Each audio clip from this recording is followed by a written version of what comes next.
That afternoon, I had just gotten back from the supermarket, still carrying several bags of groceries, when I saw Michael, my son, standing in the living room. The light came through the window, illuminating his face, but it didn't soften the coldness of his expression. I didn't even have a chance to ask anything before he spoke directly, his voice firm and sharp as a knife. "Mom, I'm tired of seeing you every day." I froze. My hand gripped the plastic handles so tightly they dug into my skin. "What did you just say?" I asked, hoping I had heard him wrong. Michael didn't look away. "I want space, Mom. You're around too much. My wife feels the same way. You should find another place so we can live our own lives." His words hit me like a slap in the face in broad daylight. I heard every syllable as if someone was engraving them into my mind. "This house, I bought it with my money. The deed is still in my name. I paid for it in full, no debt, just because I wanted my son to have a good start. I voluntarily moved into the smallest room I shared my time to support the couple, and now I've become a burden." "Really? Are you saying that I tried to keep my voice steady, even though I felt a rock pressing on my chest?" Michael hesitated for a moment, then his tone hardened. "I'm just saying what we both think. You know my wife has never been comfortable with you here." I looked him in the eyes. "So I put up all the money to buy this house, and in the end, I have to leave my own home." He was silent. A silence that didn't seek an argument, but also showed no regret. Outside, a car passed by its engine, fading into the distance. Inside the house, the only sound left was my heart pounding in my ears. Never in my life did I imagine this day, the day my own son would look at me as if I were an object to be pushed aside when it's no longer useful. I took a deep breath and set the bags on the table. "All right," I said. "Just one word. No arguing, no begging." Michael was a little startled, maybe because he expected me to cry or get angry, but I simply walked to my room and closed the door. With my back against the cold wall, I slid down to the floor. The shock still hadn't faded. I remembered the day I gave him the keys to the house. His face lit up the promise of, "Mom will always have a place here." All of that was now just broken fragments of a memory. In the living room, I heard Michael talking to someone on the phone. His voice was light, relaxed, as if a weight had been lifted from his shoulders. Suddenly, I understood. This wasn't an impulsive decision.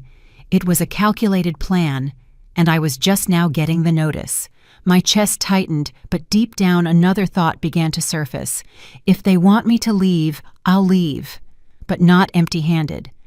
I stayed still in the room, listening to the tick-tock of the wall clock, each tick like a hammer blow clarifying my thoughts. If Michael had decided this, then I would have my own way.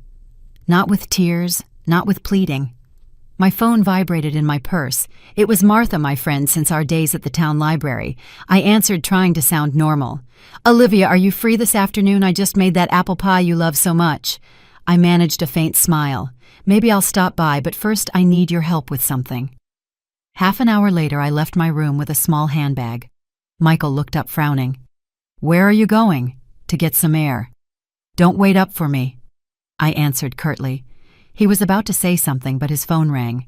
He glanced at the screen and ignored me, as if I had already disappeared from his world. I met Martha at a coffee shop near the bus terminal. When I told her what happened, her eyes darkened. "He said that to you in the house that you bought." I nodded. "I think it's time for me to go, but I'm not going to leave them anything valuable." Martha rested her chin on her hand. Her eyes glinted with the shared understanding.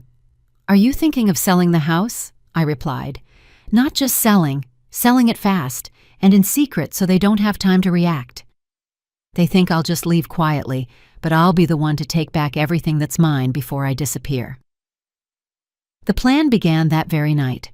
Martha introduced me to a trusted real estate agent, Mr. Johnson, who had helped her with a messy inheritance issue with an apartment. He agreed to meet me privately in his office off the record. Sitting under the warm glow of a desk lamp, we discussed the details. "You want to sell the entire property? The house is in your name, correct?" he asked. "All the legal documents are mine," I replied firmly. Mr. Johnson smiled. "Then it'll be easy. I have a couple of cash buyers. If you agree, I can close the deal in less than a week." 1 week. Not nearly enough time for Michael and his wife to realize what was happening.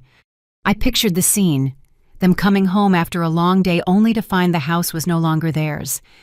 And inside, I felt an unexpected calm. When I got back home, Michael was already out. The living room was silent. I took one last look at every piece of furniture I had chosen, every photo on the wall. Soon, none of it would belong to them anymore. I turned on my computer. I sent a confirmation email to Mr. Johnson. We start tomorrow. Keep everything absolutely confidential.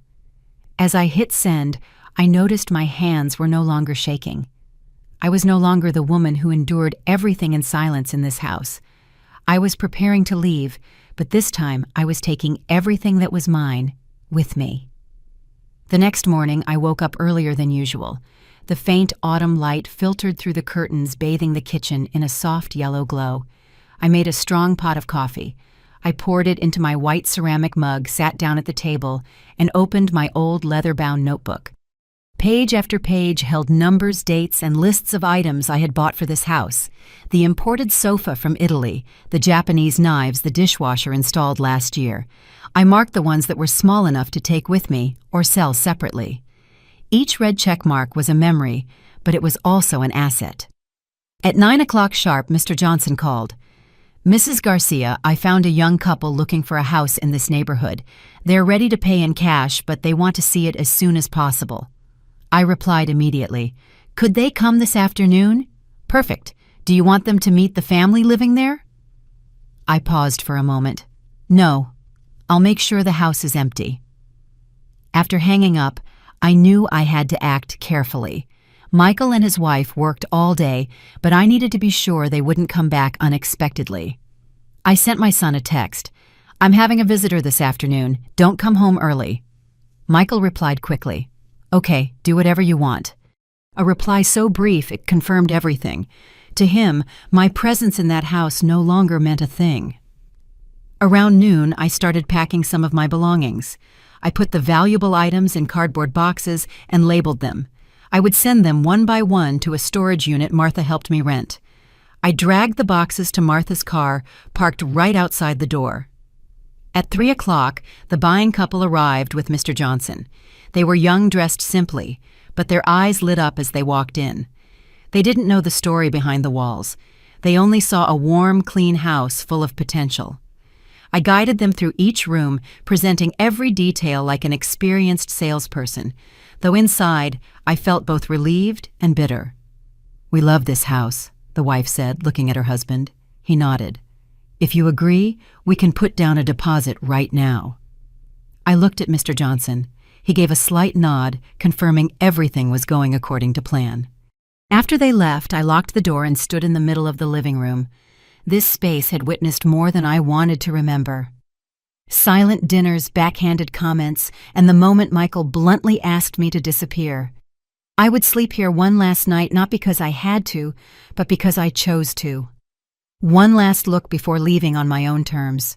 On the kitchen table, the deposit agreement lay neatly. Everything was in motion, and for the first time in months, I was in control. That night, I didn't fall asleep right away. I sat by the living room window, watching the streetlights filter through the garden trees. In my hands, a cup of hot tea, the steam rising in small spirals, just like the thoughts in my head. My phone vibrated. A text from Michael. "Mom, can you watch Sarah tomorrow? Emily wants to go out all day." I smiled, but not with joy. It was a smile of irony. I truly loved my granddaughter Sarah. But Michael's tone made it clear that to them, I was nothing more than a free babysitter. I replied, "No, I'm busy." Just 3 words. But I knew Michael would have to read them several times. I rarely said no to him directly. The next morning I got up early. The sky was hazy, the garden covered in mist. I made coffee and started the day's task. Packing. The sound of packing tape sealing boxes was like a final cut breaking old ties. Around 10, Martha arrived. Her eyes scanned the stacked boxes. "You're moving fast," she said. "I want to finish before they start asking questions," I replied, handing her a list. "This goes to the storage unit. The rest to an auction house." Martha helped me load the rented truck.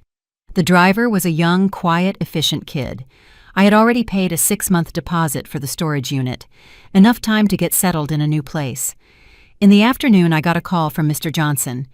"Mrs. Garcia, the deposit has been transferred. I'll prepare the final sales contract for you to sign on Friday." I looked at the calendar. Friday was just 3 days away, 3 days to finish everything, and the last 3 days I would live here. That night, Michael and Emily still weren't home. I had dinner alone, a simple bowl of chicken soup with bread. The silence was so deep I could hear the clock ticking. Oddly, I didn't feel lonely. Around 9, they arrived. I was still at the table reading. Emily glanced at the boxes but didn't ask anything. Maybe she thought I was just clearing out some space. Michael was absorbed in his phone. "Remember to watch Sarah tomorrow," Emily said, her tone a command, not waiting for a reply. I closed my book. I looked her in the eyes. "I already told Michael. I'm busy." She raised her eyebrows, about to argue, but she held back. Maybe my voice surprised her. It was calm but firm. When they went upstairs, I looked around the house one more time. Everything was starting to detach from me becoming the past, and I knew that when Friday came, I would walk out not as someone who was kicked out, but as someone who chose to leave. On Thursday morning, I received an unexpected call from my old lawyer, Mr. Davis, who handled the paperwork when I bought the house. His voice was grave concerned. "Olivia, I received some information from a local bank. Someone is trying to use your house as collateral for a large loan. Do you know anything about this?" I gripped the phone. "No." "And who is it?" Mr. Davis sighed. "The documents were submitted in Michael and Emily's names, but the problem is—" He paused. "They included a copy of a power of attorney in your name with a signature identical to yours." I closed my eyes. I wasn't surprised, but the feeling of betrayal was brutal. "Mr. Davis, I never signed any power of attorney for them. That has to be a forgery." "I believe you. Do you want me to immediately send a request to block the loan and begin a legal verification?" "Of course, and as quickly as possible. I'll send you a copy of my real signature."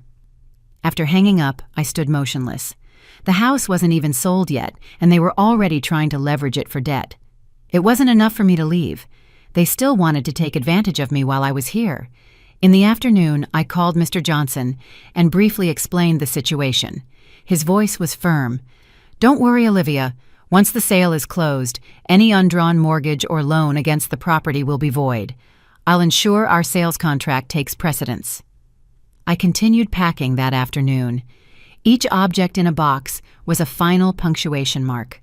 Martha came back with 2 bags of food and a coffee. "I heard from Mr. Davis," she said. "You did the right thing selling it quickly. Otherwise, they would have found more ways to tie you down." That evening, Michael came home earlier than usual. I was in the kitchen when I heard the door. He walked in, looked at the stacked boxes. "Mom, are you leaving?" I looked at him, debating whether to answer or stay silent.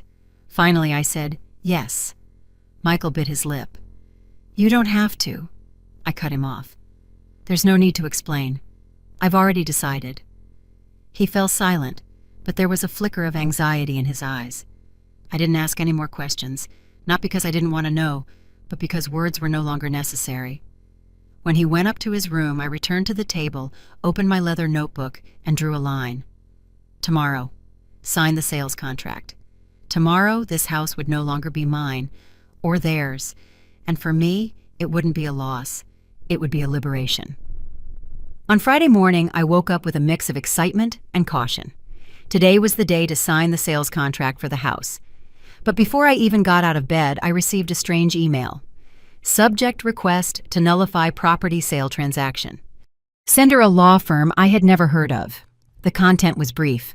Our client, Mr. Michael Garcia, claims that the current sale transaction of the house is not legal as he possesses residency rights and equity benefits over said property.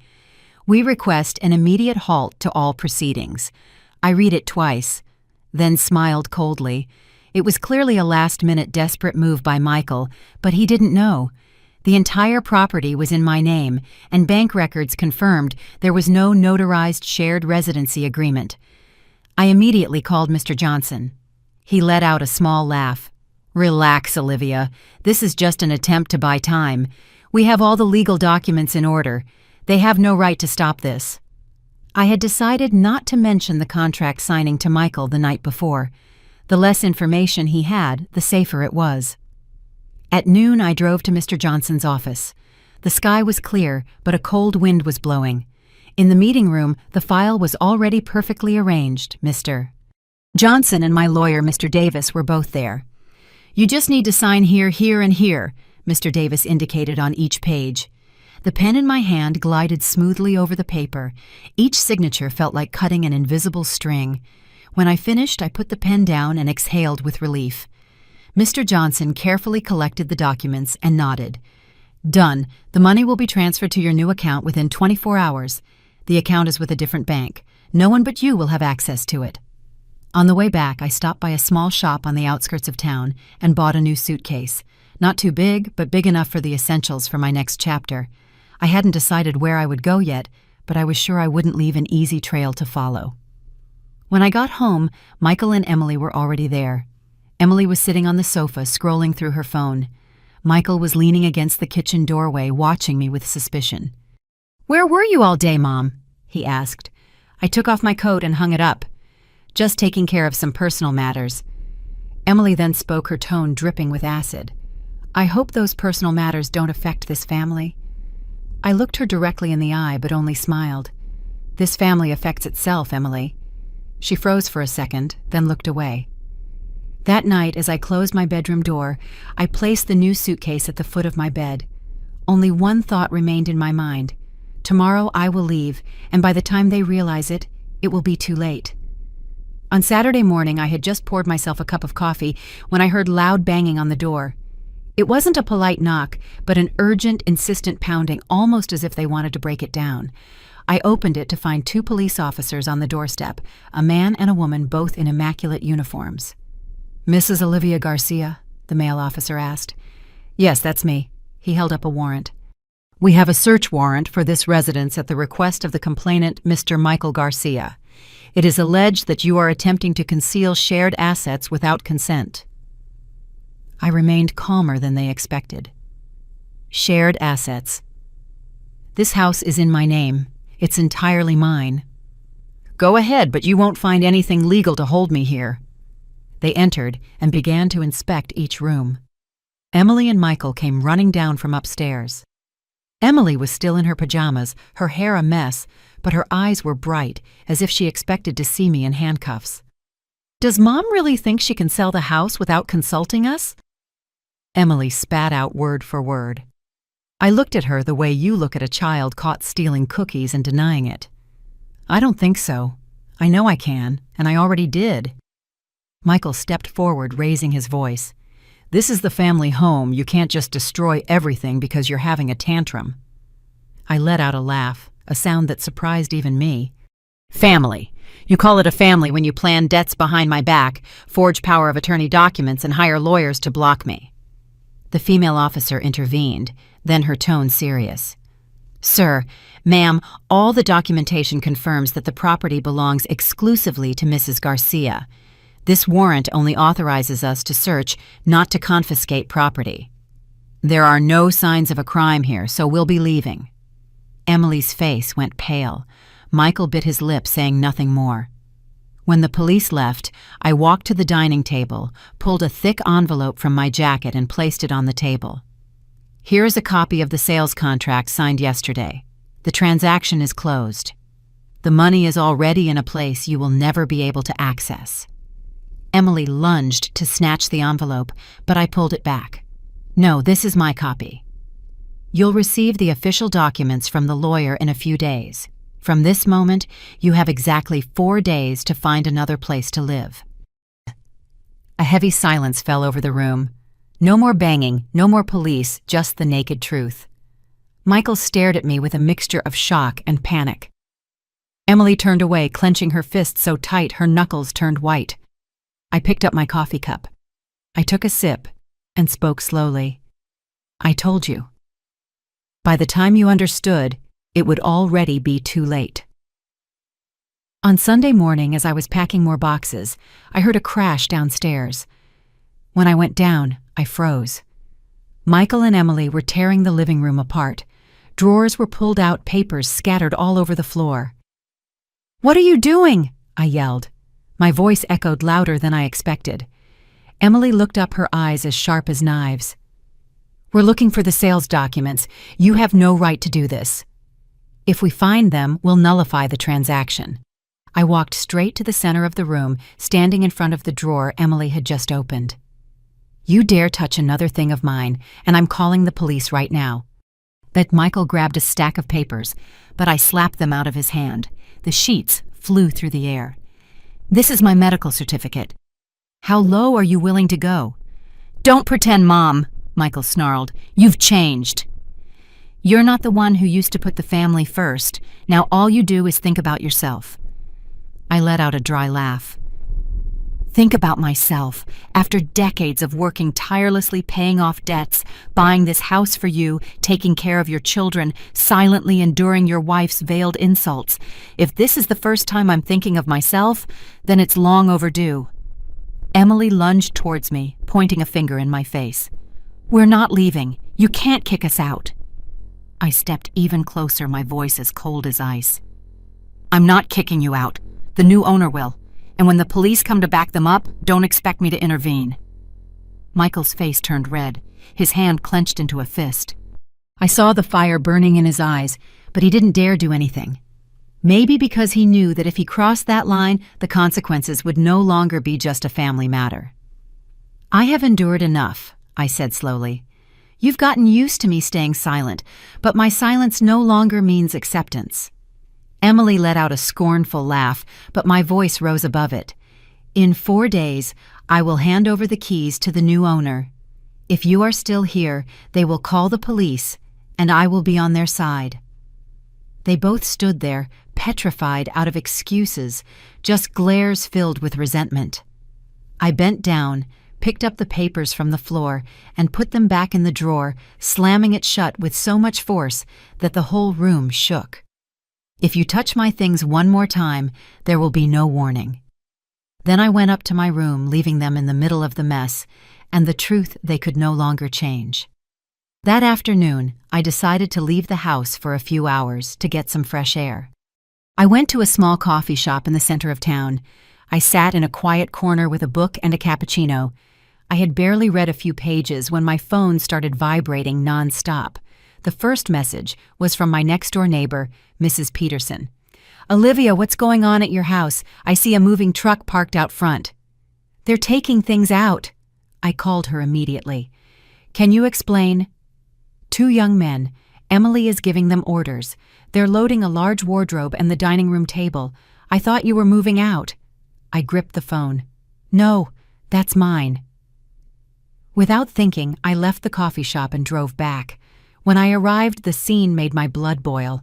The truck was open, already full of furniture, most of which was on my list to take with me. Emily was in the yard on the phone, pointing for the men to continue. Michael was nowhere to be seen. I screeched to a halt. I slammed the car door so hard that everyone turned to look at me. "Put everything on the ground." "Now!" I shouted. My voice boomed through the air. Emily scowled. "Mom! You're back early. I was just helping you get your things out faster. You're busy." I walked to the truck and stood in front of it, blocking the way. "This is my property. If you take one more thing out of this house, I'm calling the police right now."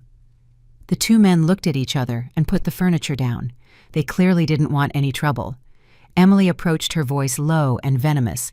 "You're overreacting. We have rights too." I took out my phone and dialed the police station directly. "Your rights end at the front door of this house, and this house will soon no longer be yours." Hearing me speak to the police, Emily turned around, muttering insults. The truck left within minutes, leaving the furniture scattered at the entrance. I stood there looking at the mess, my heart still racing. A part of me wanted to cry with rage, but the clarity I felt was stronger. This was proof they were willing to act behind my back to break the law. That night, I sent all the photos and Mrs. Peterson's testimony to my lawyer, Mr. Davis. He replied briefly, "Let them keep digging their own hole. It will make it easier for us to win." I closed the email, looked at the ransacked room, and told myself, just 3 days left. 3 days, and this will all be over. The next morning, I got an unusually early call from Mr. Davis's office. His voice was grave. "Olivia, you need to know this. Last night, Michael contacted another agency claiming you have lost legal capacity and asking for help to stop the sale of the house." I sat up straight, my heart pounding. Legal capacity on what grounds? He submitted a copy of a psychiatric evaluation, but the doctor's signature is an obvious forgery. I called the clinic listed on the paper, and they confirmed they have no record of you as a patient. I laughed with contempt, though inside I was seething.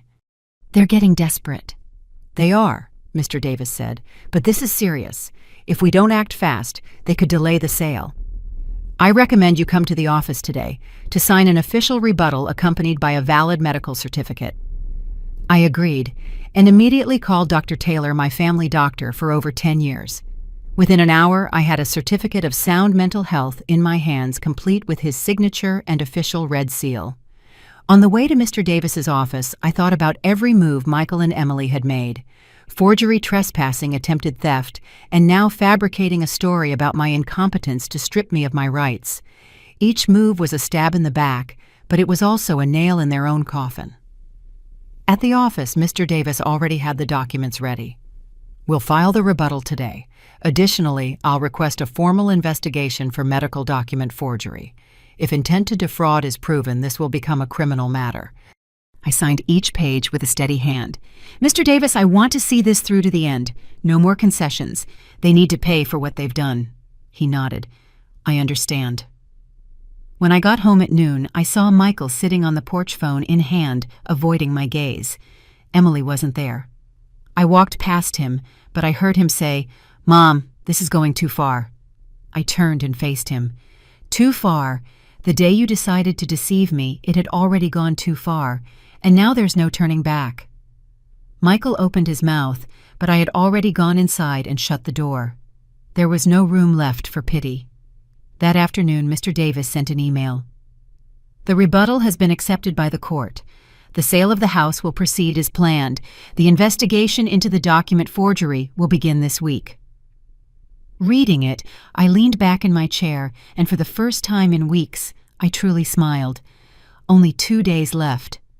On Monday morning, I was checking my list of boxes when the doorbell rang. On the porch was a woman in a dark suit holding a briefcase. "Mrs. Olivia Garcia," she asked. "That's me. I'm a social worker from Adult Protective Services. We've received a report that you may be a victim of financial abuse, and we need to intervene urgently." I frowned. "A report from whom?" "That information is confidential," she replied professionally. "But I need to ask you a few questions, and I may need to check your living conditions." I understood immediately. Michael or Emily had called, but this time they were trying to pose as saviors, feigning concern to delay the sale of the house. "Please come in," I said, keeping my voice calm. The social worker opened her notebook and began asking about my income, my bank accounts, and my health. I answered clearly, providing Dr. Taylor's medical certificate and the statement from my new bank account. "That's strange," she commented, "because the report describes you as a frail, elderly person unable to manage your finances who was forced to sign documents against her will." I let out a laugh, though there was nothing funny about it. I suppose they forgot to mention that I was the one who initiated the sale of the house and that I signed all the documents myself in front of witnesses. When the social worker reviewed the sales contract and supporting documents, her expression softened. "It seems someone is trying to exploit the system to make your life difficult. I'll note this in my report and close the case today."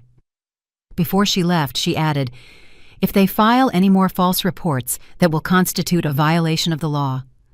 I nodded, thanked her, and closed the door. Indignation burned inside me, but I also felt a slight relief. Another one of their schemes had been dismantled. That afternoon, Martha came by with a bag of freshly baked pastries. When I told her what happened, her eyes widened. "They have no shame. Only 2 days left, Liv. Hang in there." Together we arranged the last of the boxes. My suitcase was packed with the documents and contracts stored in a portable safe. As night fell with the streetlights casting shadows in the empty living room, I stood and looked around. The faded walls, the bare nails where photos once hung. There was nothing left to tie me to this place. I whispered into the void, just 48 more hours, and it will all be over. And I knew that this ending would be nothing like what Michael and Emily had imagined. The next morning, I received an email from Mr. Johnson with the subject line, "Change in handover date." The message was brief. "The buyer has requested to take possession of the house 1 day early. This means we will complete all paperwork this afternoon. If you agree, I will handle everything." I read it again to make sure I wasn't mistaken. This afternoon meant that Michael and Emily would have less than 10 hours before losing all rights to the house. I called Mr. Johnson immediately. "I agree. Do it as quickly as possible, and keep it quiet." He chuckled softly. "Understood. I'll bring the final documents to your house at 3 p.m. I hung up and stood in the kitchen feeling a renewed energy surge through me.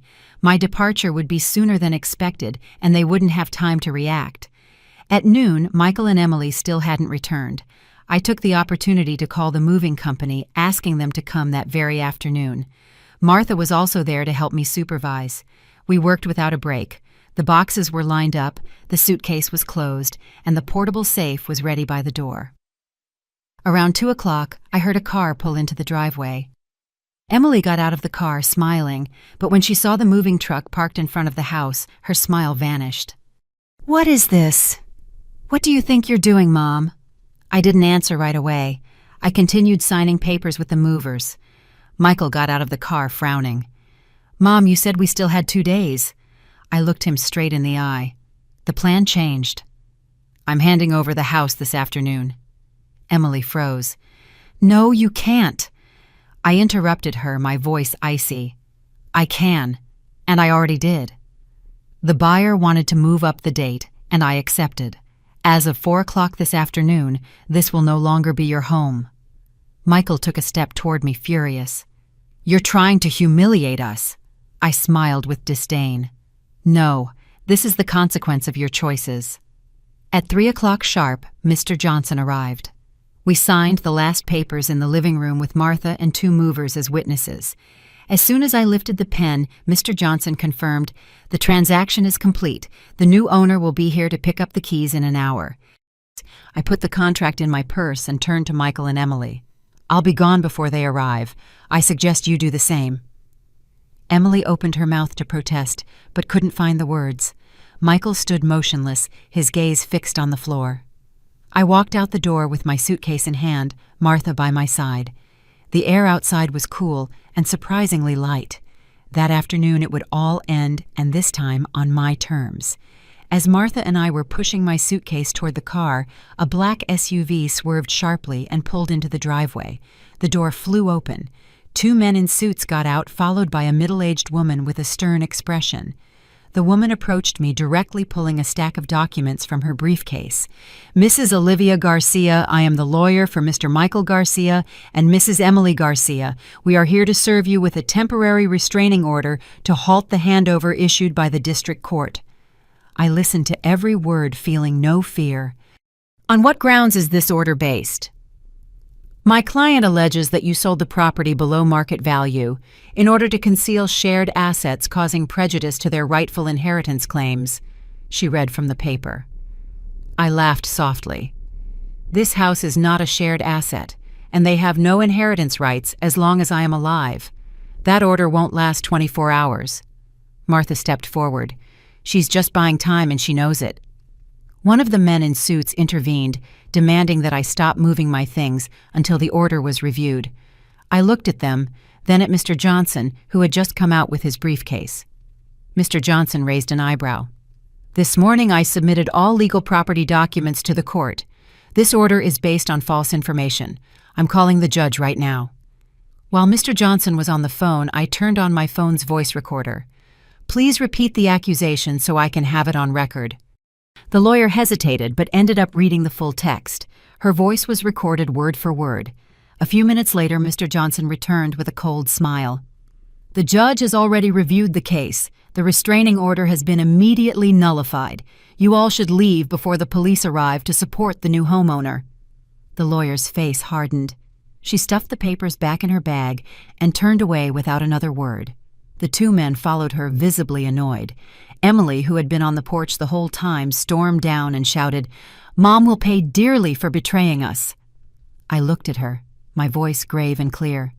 "No, Emily, you will pay for confusing my kindness with weakness." Less than an hour later, the new owner's car pulled into the driveway. They shook my hand, received the keys, and went into the house.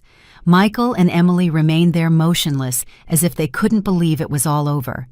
Martha and I got in the car. As we pulled out of the driveway, I glanced in the rearview mirror at the image of those two people standing on the porch, lost in a space that no longer belonged to them.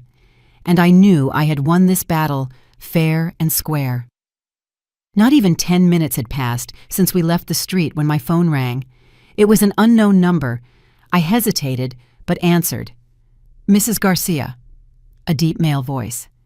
"This is Detective Miller from the Sheriff's Department. I need you to come to the station this afternoon regarding an ongoing investigation." I frowned. "What matter?" "There's a complaint stating that you stole personal belongings from Mr. Michael and Mrs. Emily Garcia during the process of moving out of the recently sold house. We need you to come in and clarify the situation." I let out a laugh this time, not hiding the sarcasm. "They are very persistent. Regardless, I need you to appear so everything can be officially recorded." "The sooner the better," the detective said, his tone serious but not threatening. Martha looked at me when I hung up. "Another trick." "Yes, but this time I'm not just going to defend myself," I replied. We stopped by the storage unit first.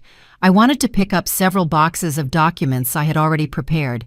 Invoices, receipts, photographs of every piece of furniture in the house before I moved along with proofs of purchase. Everything with date signatures and bank records. At the station, Detective Miller met me in a small room. He opened a thin folder. "Mrs. Garcia, this is the list of items the complainants allege you took illegally. A set of sofas, wall paintings, a coffee maker, and a portable safe." Calmly, I placed each photo and receipt on the table. "Here is the invoice for the sofa purchased from a furniture store in 2018 in my name. Here is the receipt for the painting acquired at an exhibition in the city, also in my name. The coffee maker was a Christmas gift I bought for myself last year, and the portable safe—" I placed the warranty certificate in front of him. "Purchased with my credit card, with the bank statement included." Detective Miller reviewed each document, his expression shifting from doubt to a certain interest. "You're very well prepared. I knew they would try everything. That's why I didn't leave any loose ends." After nearly half an hour, he closed the folder. "I will note in the report that this complaint is baseless. If you wish, you can file a counterclaim for false accusation." I gave a small smile. "I'll consider it. But believe me, Detective, I don't forget." Leaving the station, each step felt lighter, not because they had failed again, but because I understood that each attack only made me stronger. In the afternoon, the sun gilded the new path I was taking, and this time there was no shadow of the old house behind me. That night alone in my newly rented apartment, a yellow lamp cast a dim light on the empty table. The silence was so profound I could hear the clock ticking. Although everything was almost resolved, my heart still felt heavy. My lawyer, Mr. Davis, called. His voice was grave measured. "Olivia, I just received a report from the investigator. There's something you need to know." I swallowed hard. "What is it?" "Last week, while you were busy with the sale, Emily tried to open a line of credit in your name. She used forged documents. Luckily, the bank became suspicious and rejected the application, but it's clear they haven't stopped." I closed my eyes in silence. A part of me wasn't surprised, but it still felt like the air had been knocked out of me. "Thank you, Mr. Davis. I'll think about what to do." After hanging up, I went out onto the balcony. The night was still. The air was cool. Lighted windows in the buildings across the street. Maybe families having dinner together. Laughing, a simple scene I was no longer a part of. I leaned against the railing, letting the memories flood in. Family meals, Michael's laughter as a child, the proud look in my husband Richard's eyes every time we overcame a challenge. Now it was all a distant echo. Back in the room, I opened the small wooden box I always carried with me. Inside were some old photos. Michael with messy hair smiling next to the treehouse. A family photo at Christmas, all of us in red sweaters. And a letter Richard wrote to me, the ink now faded with time. I touched each item feeling like I held a lifetime in my hands. A life I had given away only to end up with this distance. The phone vibrated, a text from an unknown number. "You think it's over, Mom?" "Not yet." I knew it was Emily, but I didn't open it again. I no longer had the strength to reply or to be angry. All that was left was a quiet sadness, like a fog covering everything. I put the phone down. I sat there in the dark. I had won in a sense, but I felt like I had lost more than just a house. Maybe because this victory meant putting an end to any hope of preserving what was once called a family. Before going to sleep, I closed the wooden box and put it in a drawer. Outside, the city continued to breathe. Life went on, and I just kept repeating to myself in silence, "Let tomorrow be different." Or at least I have to believe it will be. The next morning I woke up earlier than usual. The dawn light came in clear and warm, more so than any other day I could remember in months. I made myself a black coffee, no sugar, no milk. A pure bitterness like the feeling of that moment. Lucid, orderly, with no room for old attachments. I opened the drawer. I took out the wooden box. Inside were the photos, the letter, and the key to the old house. I looked at them one last time. There was no longer a sharp pain in my chest. They were still part of my memories, but they no longer had power over me. I put them all in an envelope, sealed it, and sent it to the storage unit with the other boxes. Memories, just like possessions, should also be kept in a safe place where no one can desecrate them. The phone rang. It was Martha. "Liv, what are your plans for today?" "I'm going to close my old bank account, cut all remaining ties with them." I replied, my voice light. Martha laughed. "I'll give you a ride. Consider it your official farewell tour." We went to the bank where I requested to transfer all the money to a new account completely separate from the old one. The bank teller asked if I wanted to keep the old account open. I just shook my head. Signing the closure document felt like shutting a rusty jam door that had been stuck for years and finally setting it free. At noon, I arrived at Mr. Davis's office. He handed me a file with all the legal paperwork to protect my assets and prevent Michael and Emily from accessing them. "You're safe now, Olivia," he said. And for the first time, I completely believed those words. After leaving the office, Martha and I had lunch at a small restaurant by the lake. The wind carried the fresh scent of water. The sunlight sparkled on the bright surface. I realized I was sitting up straight, not hunched over, as if trying to protect myself from an invisible blow. When I returned to the apartment, I stood on the balcony, looking out at the street. Cars coming and going, people walking their dogs, the laughter of children playing in the nearby park. The world kept on living, and so did I, but this time for myself. I took a deep breath, relaxed my shoulders, and let a real smile emerge.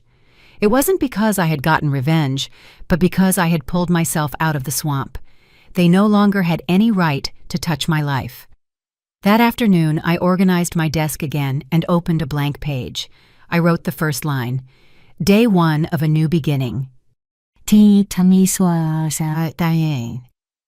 And I knew that from that moment on, I could write the rest of my own story, without anyone else holding the pen. A week later, the rhythm of my life had completely changed. There were no more tense mornings or angry footsteps coming down the stairs. Instead, I listened to sparrows chirping by the window, and the aroma of coffee filled my small, tidy kitchen. I started dedicating time to things I had long forgotten. In the mornings, I walked in the nearby park where the maple trees were turning shades of yellow and red. Every step felt light without the urgency of returning to face the coldness of the old house. I realized that for all that time I had been living like a guest in my own life. Now I was truly its owner. One Tuesday afternoon, I attended a pottery class at the Town Arts Center. Sitting at the wheel, my hands shaped the soft clay as if I were reshaping my own existence. There were a few new people in the class, and we chatted as if we had known each other forever. No one asked about my past, and I didn't have to explain anything. There I was, just Olivia, a woman learning to create something beautiful. Martha visited often, bringing cheerful stories from her volunteer community. One day she invited me to join the town's reforestation group. Together, we planted flowers around the lake, our hands covered in dirt, but laughing non-stop. I realized I hadn't laughed so much in a long time, and not out of sarcasm or defense, but out of genuine joy. In the evenings, I would sit by the window to read or write a few lines in my journal.